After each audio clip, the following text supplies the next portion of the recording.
Strategic essentialism is a term that was coined by the celebrated postcolonial critic and thinker Gayatri Chakravorty Spivak.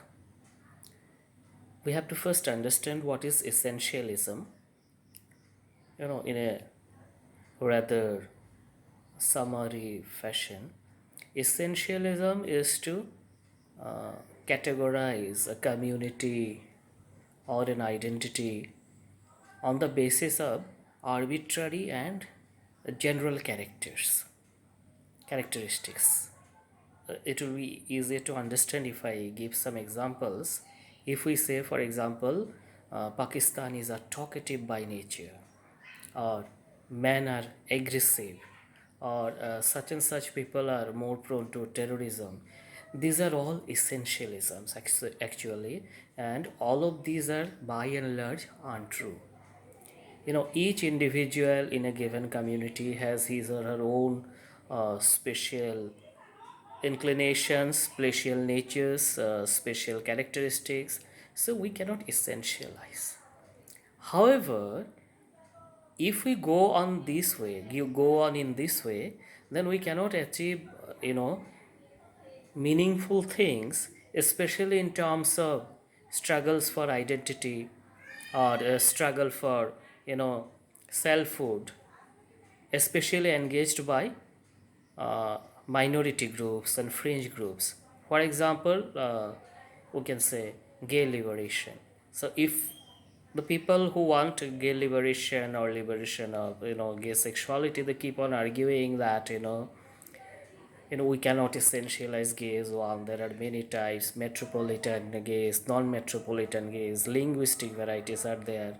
Or take the case of feminism, women's liberation. Now if the argument goes on like this, that what women or which kind of women, married women or unmarried women, for city or for, so each have, there's so many different problems and prospects that finally you cannot actually give a shape to a movement speaking for women's rights or for queer rights, gay rights, etc., etc. Or on community basis, say fight for restoration of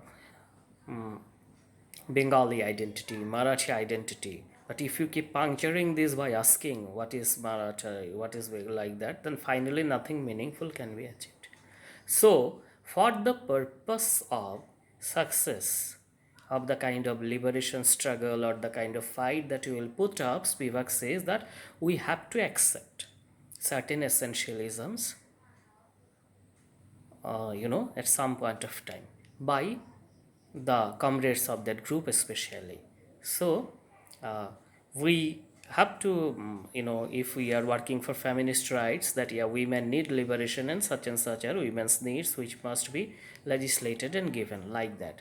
So then we accept women as a category which is uniform and which has similar rights, because otherwise you cannot give shape up to the movement, and you cannot achieve your basics. Once you achieve your basics, you can go for further needs. So that is the meaning of strategic essentialism. That is, you do not believe in essentialism unlike other essentialists, common people who believe women are like that, gays are like that, men are like that, and not that. You know that there are differences, but as a strategy for the success of your movement or endeavor or whatever, you are accepting this essentialism.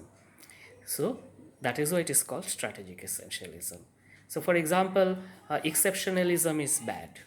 You know that our country is the great and all that. But if Americans can be proud of their American exceptionalism, a good way to counter it by Indians is to have our own, that is, Indians are exceptional, sabse aage honge Hindus, etc.